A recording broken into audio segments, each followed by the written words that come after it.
it's Eric G from Around the House. Are you tired of low quality water in your home? Do you have bad tasting water? How about chemicals, minerals, and hard water scale tearing up your bathrooms, appliances, and your water heater? I have a great solution for you. It's time you stop the damage and check out King Water Filtration. This water treatment system takes care of every drop of water that comes into your home. It uses no salt, no expense filters to change, and it's made right here in the USA. Plus, it prevents hard water scale. To find out more information, head to kingwaterfiltration.com, and if you use promo code ERIC-23, it will give you $1,000 off MSRP with a discount on a filter that will resolve those water quality issues. Don't miss out on this amazing sale on a product made right here in the USA at kingwaterfiltration.com. That's kingwaterfiltration.com. And don't forget promo code ERIC-23. It's Around the House. Because last thing you want to do is have to skim coat and do another finish over it or something like that. But sometimes that's almost the best way is to come in and do that.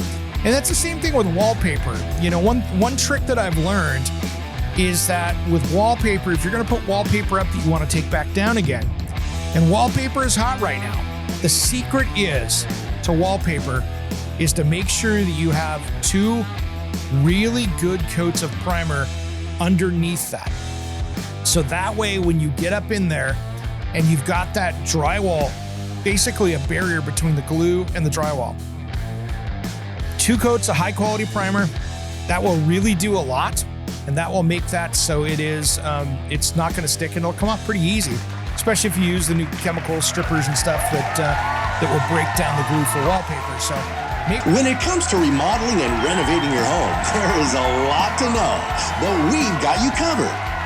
This is Around the House. Welcome to the Around the House show, the next generation of home improvement. Thanks for joining me today. I'm Eric G, and we're brought to you by our friends over at Monument Grills. To find out more, head to monumentgrills.com. They have got great grills for under $900. Who doesn't like some awesome savings and quality in the features of the much more expensive grills? Today, we are going to talk a lot about finishes. And this is really one of those things that is super important. It doesn't matter if you're doing something inside or outside. Here are my secrets to making sure that these projects go without a hitch. And there's a lot to it out there. And as times change and new technologies come out and best practices change a little bit from time to time. So we're going to talk about the secrets of this. Now, the first thing here I wanted to talk about in finishes is going to be interior paint. And this is just your walls, your ceilings, and everything else. And it's one of those things that seems really simple. You go down to your home improvement store, you pick up a gallon of paint, you get some rollers and brushes and slap it on out. But really, there is so much more to this to make it look like a professional did it. And we're going to get into that today. Now, one of the things that I always say to do, it's all about the prep. And you've heard me say this before, but it really is. Taking the time to get a bath towel that's clean, dampen it, and wipe all the walls and ceilings and trims down. Get everything clean so you don't have any adhesion problems. And that's just in a regular room. If you're in a bathroom or a kitchen where you could have oils and greases and things like that, it can be a lot of work. And if you've tried to use some of those diffusers with oils, you could also have a film of oil on things, almost like smokers do. And that's another layer of cleaning that you need to do to get that dialed in. So this ends up being a really beautiful project. So really, it's all about the prep. It's taking and patching the holes, making sure that the cracks are sealed up. One trick that I do is I take painter's caulk and make sure that I go in the corners and get those things really dialed in, whether it's between when it's drywall and textured between the ceiling and the walls and everything else like that, making sure that that is just all dried, looking good, caulked up, filled in, textured, wherever you've got those problem areas, making sure those things are done. Now, the thing is, whether you had to replace a little area there or you had maybe a hole in a drywall, or you had to do some repair work, here's the thing. Primer is your friend. After you've done all your sanding, your cleaning, you've got all the dirt and dust off it in the oil and grease, make sure if you've got areas that you've had to do patchwork, put a good primer on it. Now, if you've got brand new drywall, you want to make sure that's a PVA primer. And that is meant to seal that off. So that way the paint doesn't just keep soaking into the drywall, because that'll be like a sponge. It'll cost you a lot of money. So PVA primer is what you want to put on new drywall or an area that you just repaired. But really, putting a good thick primer on that, on something that is good, especially when you're going over a glossy finish. Maybe it is something that has had some issues with it. You've had some sanding. You need to even out an area, because maybe you did and here's a common one. If you went and did a texture on an area and you went through and had some problems, like brand new texture next to old texture, even if you match the texture, can look really good. So what I like to do is, if I have an area that is patched up and it's an older wall, you need to put a few layers on there. So I like to get a really good thick primer and put it on over there, because it's gonna make that patch look less fresh, and it's gonna look like maybe it had a couple coats of paint on it. So it's gonna help even that out in that area.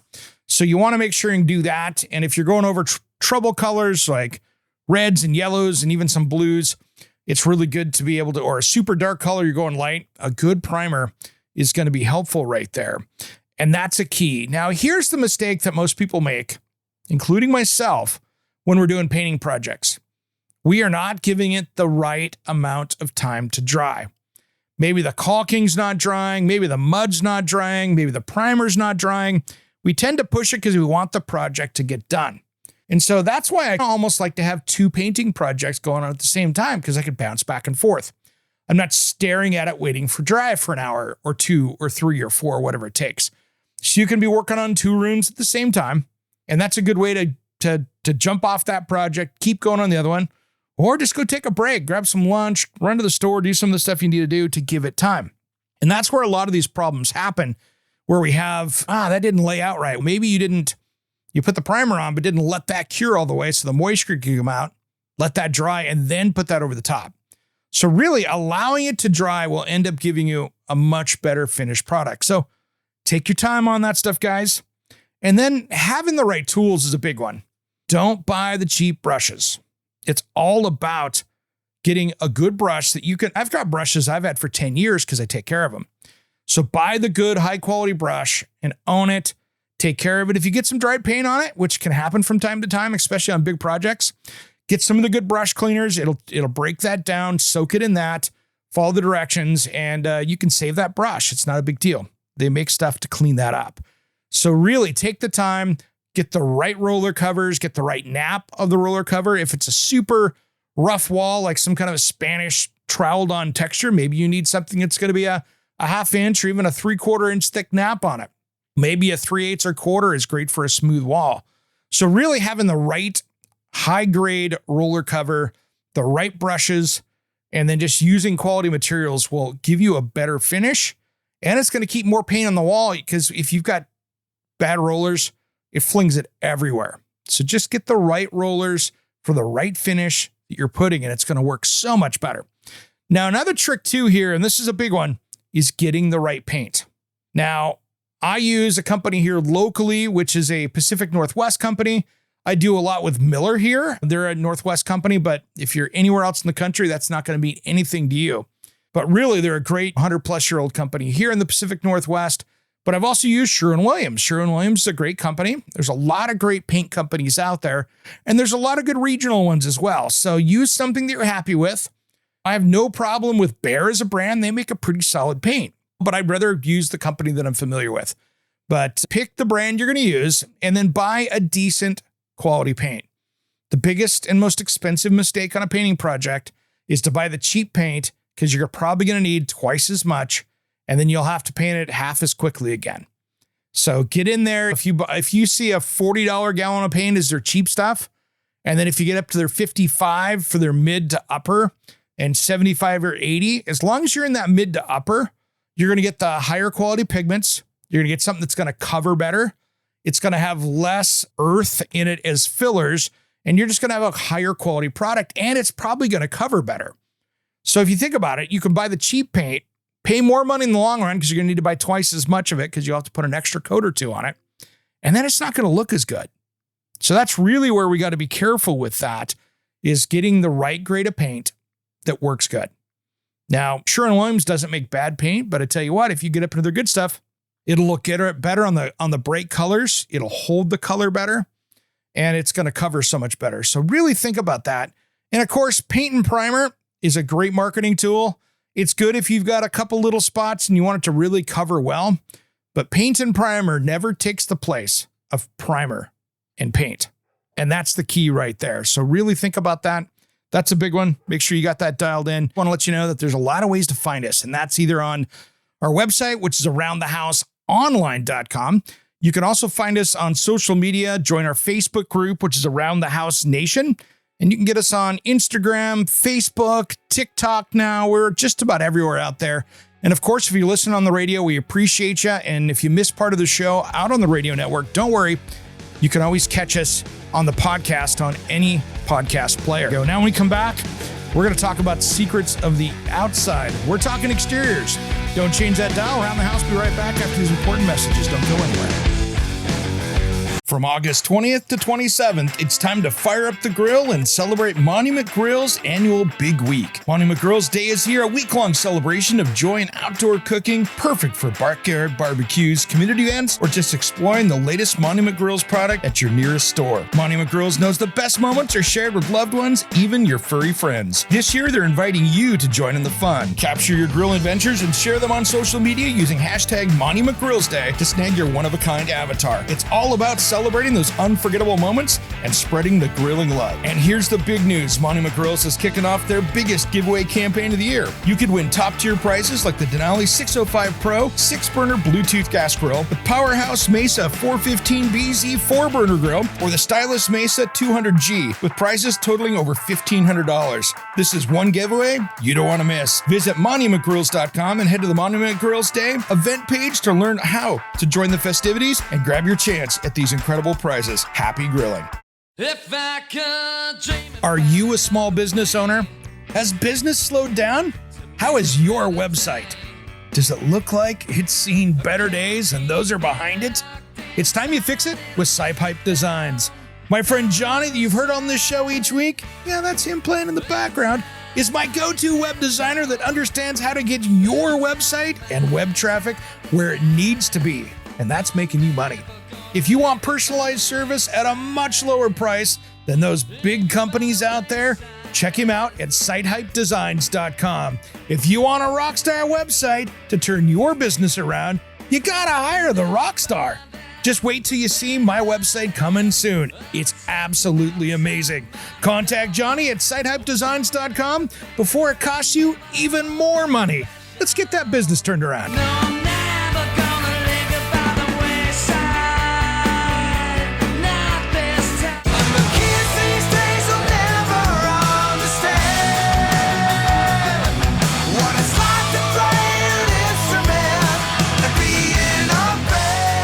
What's up? This is Sticks It In Ya. And Satchel from Steel Panther. And you are listening to Around the House with Eric G. Yeah. We love Eric G, and you should too. 1987, I never want to leave. Welcome back to the Around the House show, the next generation of home improvement. Thanks for joining me today. I'm Eric G. We're always brought to you by our friends over at Monument Grills. To find out more, head to monumentgrills.com. We are talking today about finishes, but before we dive back into exteriors here, I just want to let you know that there's a lot of ways to find us, and that's either on our website, which is aroundthehouseonline.com. You can also find us on social media. Join our Facebook group, which is Around the House Nation. And you can get us on Instagram, Facebook, TikTok now. We're just about everywhere out there. And of course, if you listen on the radio, we appreciate you. And if you miss part of the show out on the radio network, don't worry. You can always catch us on the podcast on any podcast player. We're talking about finishes today, and we're going to talk exterior paint in this segment here. And the first thing is, if you have a house older than 1978, one of the things that you should always be doing is testing for lead-based paint and following the laws here in the United States and or in your area. Now, anything before 1978, you do run a risk of that lead-based paint because that's when they basically stopped using it. Now, it's interesting. In my area here, you can really see the higher-end paints had the lead in it because it was the most durable. And what's interesting is you can find areas, if you were to test a whole city, you can find areas that are a hotbed of where the lead-based paint is because, one, they had a store there that sold high-quality paint. Two, you had a bunch of people that wanted to buy better paint. And 3, maybe you had a good salesperson there that just cranked out a lot of paint. And there's a lot of it in these older homes. So it's something to consider. You need to test it. It's really simple to test. You can go to your paint store, get one of the lead-based pens that they have that you basically go over, and if it turns red or whatever color it does, that is now something that you need to treat and do your research, have it abated, or just follow the rules of that and make sure that you're good to go. And there's a lot of information online for that, and make sure that you're doing it locally in your area. If you have to dispose of it, make sure you're disposing it legally. It's like dealing with asbestos. It's one of those things that we just have to work with. The good news, though, is that every year that stuff's getting buried under another coat of paint. Unless something's peeling, it's not as big a deal unless you're sanding or creating dust. So something to consider when you're out there. Now, when we're talking exterior paint, there's a lot of things going on. But the first thing is know your temperatures and the paint you're going to be using. It can be too hot. It can be too cold. It can be too humid. Read the back of the paint can and find out what the optimal temperature is. A lot of paints, if you're going to get below 50 degrees at night, that's not going to cure right. And in the morning, when you have that morning dew, it could happen on the side of the house, and now you've got streaky paint. The other hand is you could get out there and be painting when it's 95 and it's well beyond what the application temperature is, and it doesn't give it a chance to cure right. And that can be its own issue. So too hot, too cold can be a problem. Make sure that you're following those directions and you're doing it correctly. So there's the first mistake. And of course, watch your weather so you don't have issues down the road. Now, one thing I do not paint, and I do not recommend it to anyone, and that is painting vinyl siding. I'm not personally a fan of vinyl siding for a couple reasons. One, a lot of the older stuff, when it got brittle or cold, it was very easily broken. And it's still vinyl. It can still yellow in time. And so the problem we see is that the different colors have different chemical compounds in that plastic, right? So a lighter color doesn't need to have the same heat resistance if it was a charcoal. So the problem is if you go in there and go to, let's say, Sherwin-Williams and buy their paint, this is not a paint problem. This is a problem of the original vinyl siding. So if you go in there and paint your house that was white, a nice, beautiful charcoal gray or a hunter green, and you get full sun one day, all of a sudden, because of the dark temperature, that is now going to have the possibility, at least, of melting and warping that siding. I have seen it where it literally melted off the side of the house and made it look like that there'd been a house fire and it melted off the side of the house. So I do not recommend painting vinyl siding. That's one reason. The second one is vinyl siding. Vinyl expands and contracts. So if you're out on a warm day and you paint that and you're changing a drastic color, the reason why you have all those J trims and all the moldings around in vinyl siding is because it has to move, and it moves fairly significantly. I have seen people go in and do a color change on vinyl siding. It shrinks, gets really cold, and then you see all these lines of the old color where it shrunk up and that's now exposed. So that can be another big issue. If it was me, I would not spend the money on painting vinyl siding. I would change it out for another product and something that's going to be a little more durable and probably a little more durable in the cold and everything else. So I would take a look at some of the fiber cement, some of the wood. If you want to go vinyl siding, great. Just pick a color that you're going to be happy with and go that route again. But that's the difference with that. And sometimes, guys, you might pull the vinyl siding off if you have an older home and see some beautiful stuff underneath there. I have seen you pull the vinyl siding off and some shingles, some beautiful house had cedar shingles or beautiful siding underneath, and the people didn't want to paint it. And the siding guy was running around knocking on doors, sold people on vinyl siding. So that can be one of those things that kind of can be a neat surprise. Now, it can also be hiding a ton of sins. So you just don't know until you start peeling it off. But the cool thing is, many times you can bring in a vinyl siding pro. They have the tools. They can pop those sections out and you could start to see what's underneath there. And maybe a little bit of filling, a little bit of painting. You now have that vintage siding that's been hidden and protected behind this stuff for years. So that's a big one right there. Now, I say if you're going to do a house paint, you want to start weeks in advance. You want to get the side of the house scrubbed down. I'm not a fan of using a pressure washer, but just like a brush on a pole, a good hose sprayer, and just carefully wet the wall down. Pressure washers can do a lot of damage. They can get water up into areas you don't and can cause damage inside the wall. So I want you to be always spraying down, not up, so you get water underneath it, and really just give it a good scrub down first. Then you're going to go through and check to make sure you don't have any water issues. If water's getting behind that siding, you'll see peeling paint. You'll see caulking that needs to be recaulked. It's a great time to go through, clean out all the old stuff, recaulk everything, and then prime any troubled areas. Now, I had a house that I worked on years ago that was up in Everett, Washington, and it was a house that was going into to be a rental, and it had dinner-sized plates where they had put latex over paint or oil-based paint and oil base over latex. It was a hot mess. So I went in there and basically reground it all, tested for lead, wasn't there, reground it all down, but we still had all these transition areas where you would see it if you were to put, because paint doesn't really hide much. If you see it there, it's going to show up and telescope through. So I went down to my Sherwin-Williams store, picked up some primer that was a filler. And what this did was to fill in those areas where I sanded and grinded and took off all the loose stuff. And it was an adhesion primer that was thick. And so I actually sprayed that on, and it gave a nice leveling across the entire clapboard surface. So it made it look really good. Then after that, I hit it with my couple coats of paint. I back rolled it. I was spraying and back rolling. Make sure when you're spraying that you're back rolling it. So you're basically taking a roller and rolling back over the top of that, so you make sure you got that dialed in.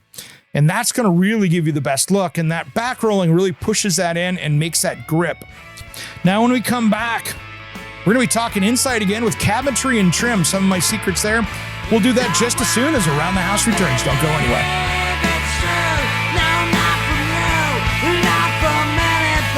Hey guys, it's Eric G from Around the House Show. I wanted to introduce you to one of our new sponsors. Monument Grills was founded by three good friends in Atlanta, Georgia that wanted high-quality, durable grills inspired by iconic monuments. The grills are created for the person who loves to cook and are built to last and to enhance your outdoor cooking experience. What I love is that they are the best quality grills for under $900. So check out the American Gas Grill experts at monumentgrills.com. I bet you'll love to cook on one like I do. Check out the new standard in outdoor cooking at monumentgrills.com.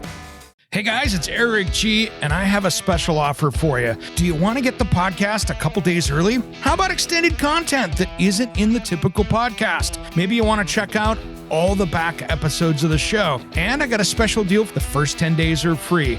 I want to personally invite you to be an Around the House insider. For about $4 a month, you can get exclusive extended episodes, early access to the weekend show, and exclusive access to me, Eric G, for project questions or comments. Check on the link on your podcast player in the show notes, or head to aroundthehouseonline.com and look for the join here button. Make sure and sign up today. As always, thanks for tuning in to Around the House.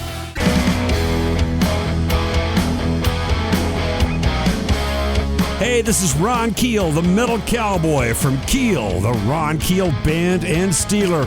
We are rocking Around the House with Eric G. Raise your fist! Welcome back to the Around the House Show, the next generation of home improvement. Thanks for joining me today. I'm Eric G. If you want to find out more about us and the show here, we've got so much going on out there, from 2 YouTube channels to Facebook, Instagram, TikTok. We have our own Facebook closed group, which is Around the House Nation, where people put up their stories and their projects and everything else. You can find out more about us over at aroundthehouse.com. We've been talking today about all the different things with finishes. We talked earlier about interior paint, exterior paint, and you can almost run out of time talking about that stuff. This next segment here, I wanted to talk about cabinetry and trim. And that's a really basic one here, but there's so much detail to get that look good. And it's funny, across the United States, if you look, there are certain parts of the country where if you're doing a new painted kitchen, they'll order it raw or primed, it'll come in, and then they paint it in place so the moldings and everything else end up looking a lot better. The problem is that most people out there, and I'm going to say most, but most even painting contractors out there can't do as nice a job on that finish than what you're going to get with the robotic computerized machines and the paint that is baked on finish that goes on. I'll just use a brand like Craft Made, for instance. It's one of those things that you look at and go, wow, they can do such a better job as a manufacturer because there's no dust. They've blown off everything beforehand. They've got a really hard, like conversion varnish finish where they mix part A, part B, and it sprays on. It's much more like painting your car where it has that factory finish than it is anything inside your house. And so the thing to think about with that is that, okay, I am not going to get as good a finish if I paint inside my house in almost any situation than you would get out of a factory finish. So what are the options? We're not going to get into the nitty gritty here on the paint material itself, but with cabinetry, you want something that's going to be super durable when you're painting it. Some people will come in with a lacquer, and to be honest, lacquers are not my favorite finishes. They don't hold up compared to the newer stuff. These days, you're seeing professional cabinet shops paint with a conversion varnish or a urethane that is a kind of a conversion varnish urethane finish. If I was going to describe it, it's a 2-part urethane that's baked on and comes up with a really solid, durable finish. The problem that you see if you go down to your paint store and get stuff is that those are just latex, water-based finishes, but they're really a rubbery, soft finish. So they just don't hold up compared to many. So that's why at least you want to go with a trim paint of some kind of an enamel trim paint that's going to hold up. If you go into a paint store, they will have cabinetry paint many times, depending on the brands that they carry, but they'll have something that's a little bit more durable.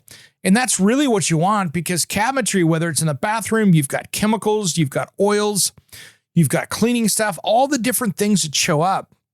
It has to be much more durable than the paint that you put on the walls of your house, which is meant to have some flexibility to it and just to go on really nicely and lay out nice. So the other thing that you see too is that there's so much detail in the paintwork. Like it's like painting a car. That's why you don't see the grain when they're painting with paint grade materials, MDF, maple, some of those really closed grain woods.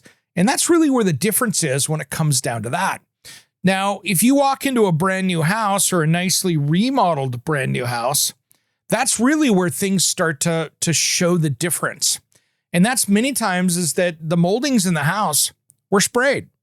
Somebody came in with a paint gun, masked off all the walls, and many times they'll come in and actually do the moldings first. They'll come through, spray those out, get those all done, let that dry, and then mask off the moldings and paint the rest of the walls.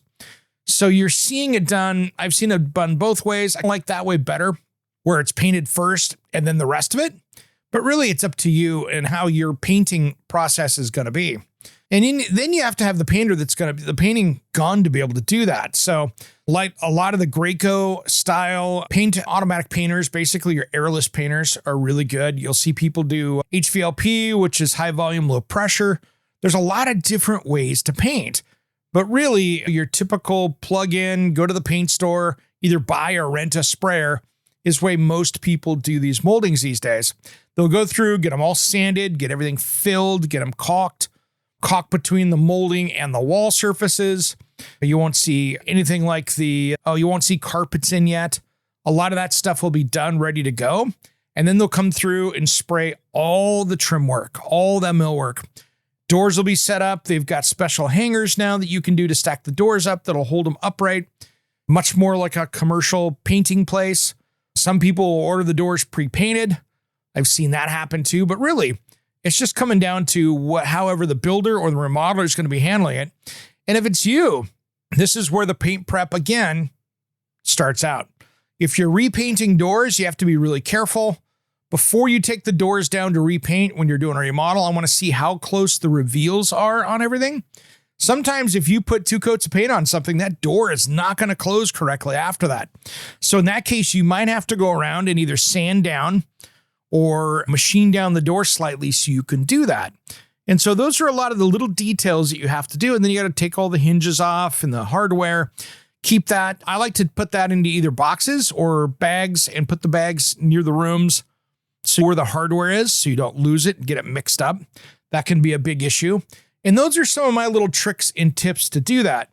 But really with doors, one thing you got to do is make sure you get all the grease and oil off, because every time our hands touch something, we're laying a layer of grease and oil on it. And if somebody used floor polishes, waxes, or even worse, somebody got in there with some WD-40 and got some silicone spray on the door, you've got a lot of cleanup before you go put anything water-based over the top of that. So that could be a grand issue to deal with. So be careful with the finishes. They can layer up and all of a sudden the door's not closing correctly and you've got some issues that way. And of course, when you're painting doors, you want to paint all the sides, all the edges, get them sealed up correctly. It's something on some of the quick flips you see where they miss it, but that's an important part of this process to make sure they're all cleaned up, they're sealed up and ready to go. And the moldings, even though they're paint grade, you don't want to be having to go in there with filler and dealing with big cracks. If you didn't get the moldings cut them right, get them in there. Because you're going to see, you could try to fake it, get in there with some caulking and some filler, but when things start moving around, that bad area is going to show. So make sure that your molding game was on correct and that you've got them. I like to actually, before I put moldings in these days that are painted, I will paint them once in the shop first, just to get a coat on them, just because it makes it so much easier the next time. Then you can go in, shoot the moldings, get everything caulked in, filled in, and you're already a step closer and you've started out with at least something that's closer to getting finished and you've got one paint coat out of the way.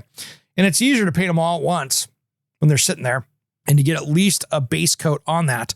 And that'll sure help with those other coats. Just make sure you're reading your finishes and understanding when you can paint, when you can coat, how these things work out so you don't end up putting too much paint on and then you have a gummy finish or it just doesn't cure, or even worse, it just starts looking bad. And that's the one thing you got to be careful with all of these finishes, just to make sure that you're looking good there. So that's a key there. And then really just protecting it from then on out. That's the problem with MDF trims, is if you bump it someplace, boy, it blows out really easily and then you've got some issues. So really good primer, couple really good coats of paint, and you'll be looking good, and that's it. Now with cabinetry, again, you just want to make sure that you're protecting that cabinet. Humidity is an issue. And so I've seen some issues out there with people in homes where they're painting out the entire home, including the cabinets. Those can really suck up moisture. So what I like to see done is when those cabinets come in early, I like to see those things get at least primed and sealed, or primed and sealed from the factory, so you don't have humidity issues, warping issues, and things like that. And when you're painting the doors, I want to see paint on the front, back, top, sides, bottom, all of it. All right, when we come back, we're going to talk about those problem areas and how to deal with them on any kind of a finished project. Really, what are the problems? How do we solve them? And what are the tricks that makes the job so much easier? We'll do that just as soon as Around the House returns. If you want to find out more about us, head to aroundthehouseonline.com. We'll be right back.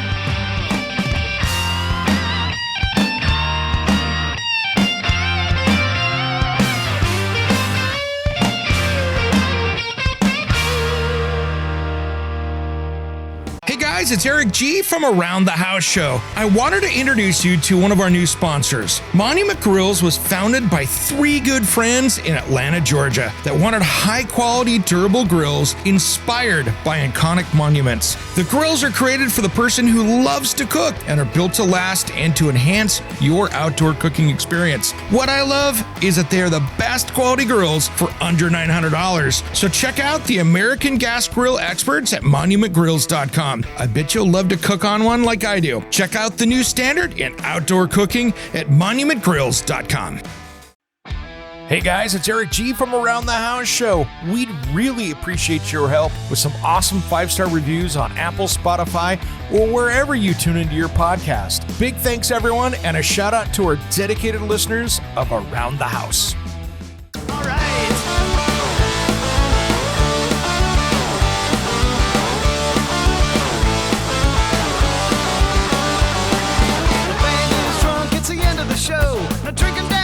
Welcome back to the Around the House Show, the next generation of home improvement. Thanks for joining me today. I'm Eric G.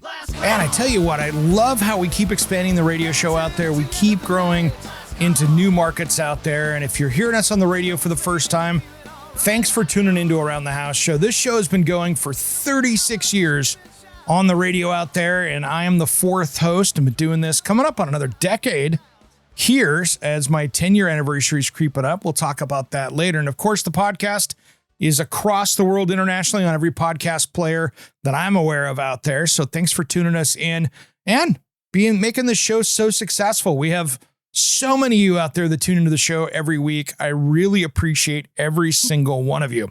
Now, we've been talking about finishes here, whether it's painting inside, outside, and what are the problem areas. And one of the biggest ones this is a big issue. Now, this is where I get stuck a little bit. I don't know what the biggest issue is in painting.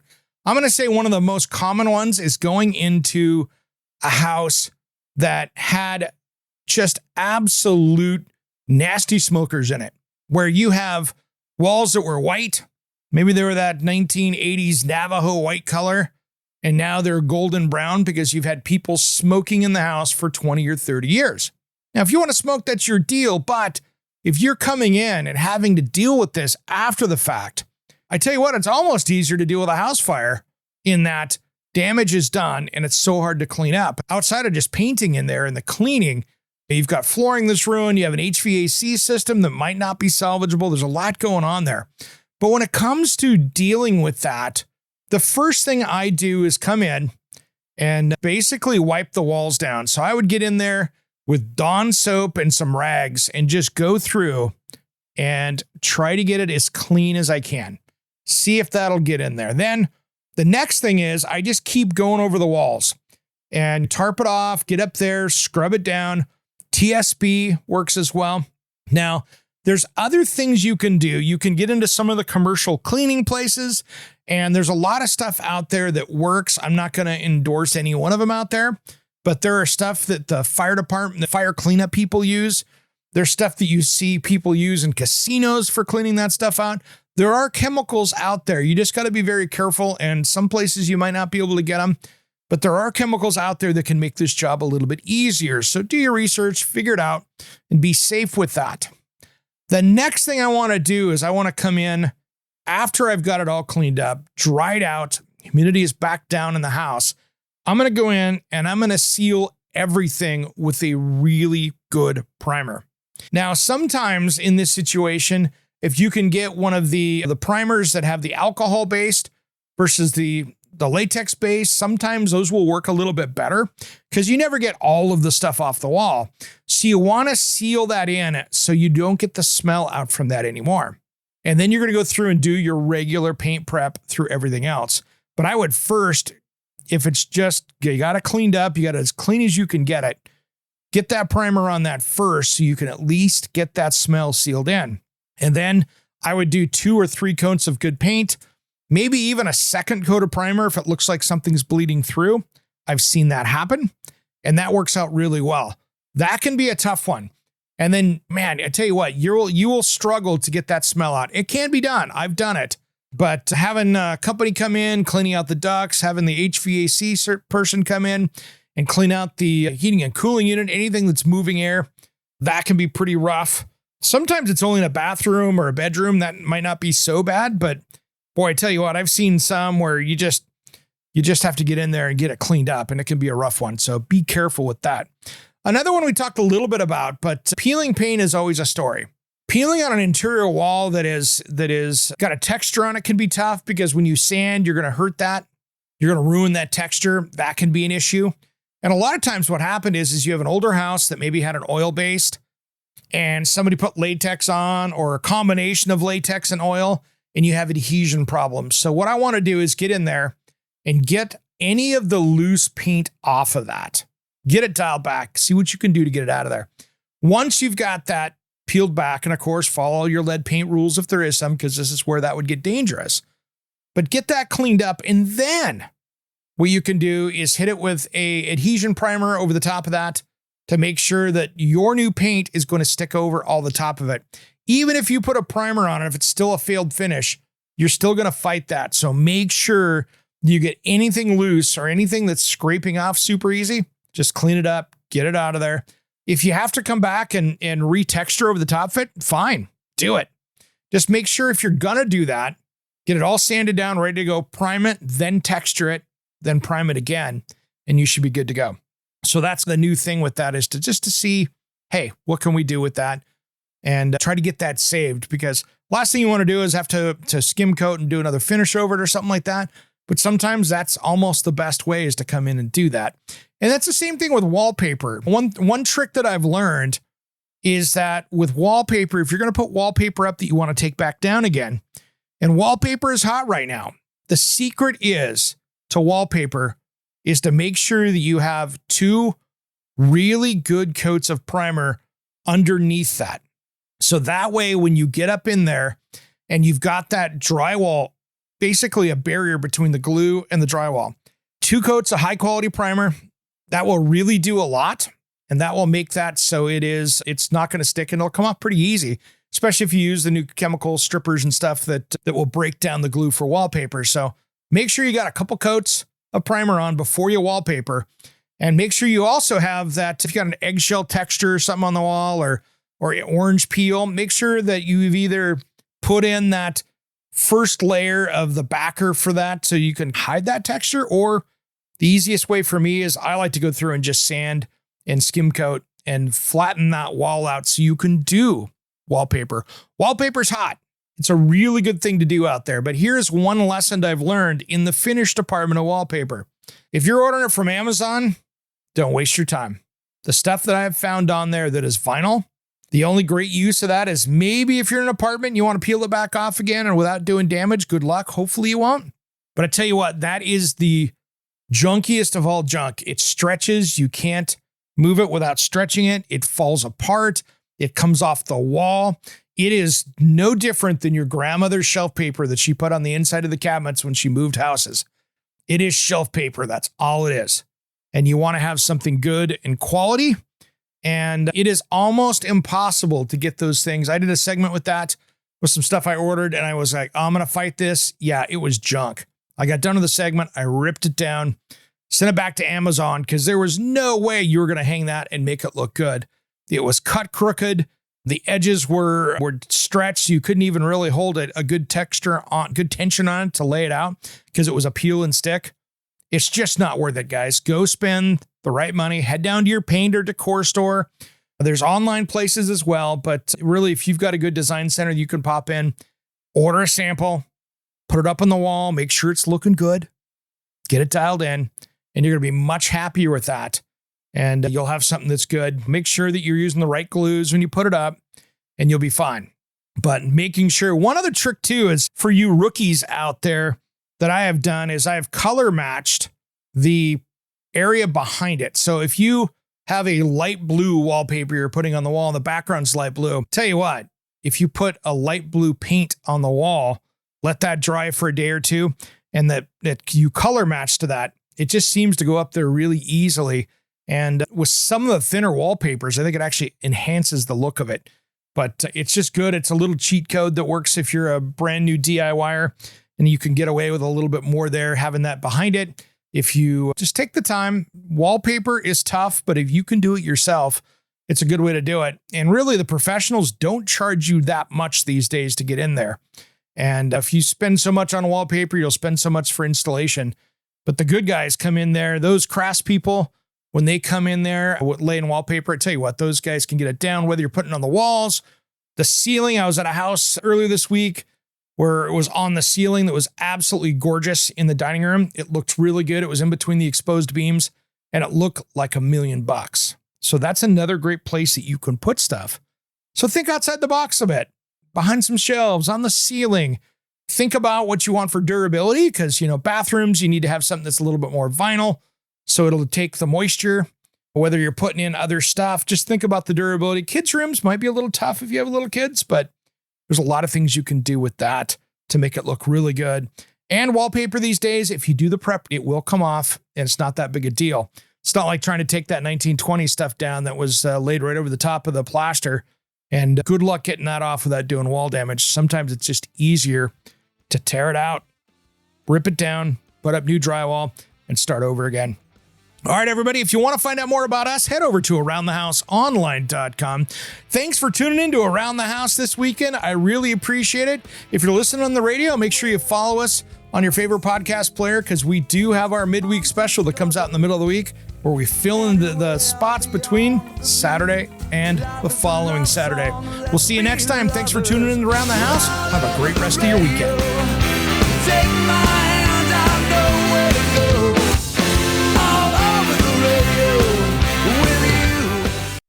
Hey, it's Eric G with Around the House. Are you looking to grow your business? Need a spokesperson for your company? Maybe an MC for an upcoming trade show? Or maybe you want to up your game and shoot some promotional videos? My team of experts would love to chat with you. Head to AroundTheHouseOnline.com and fill out the Contact Us form, and we'll set something up. Thanks for listening to Around the House.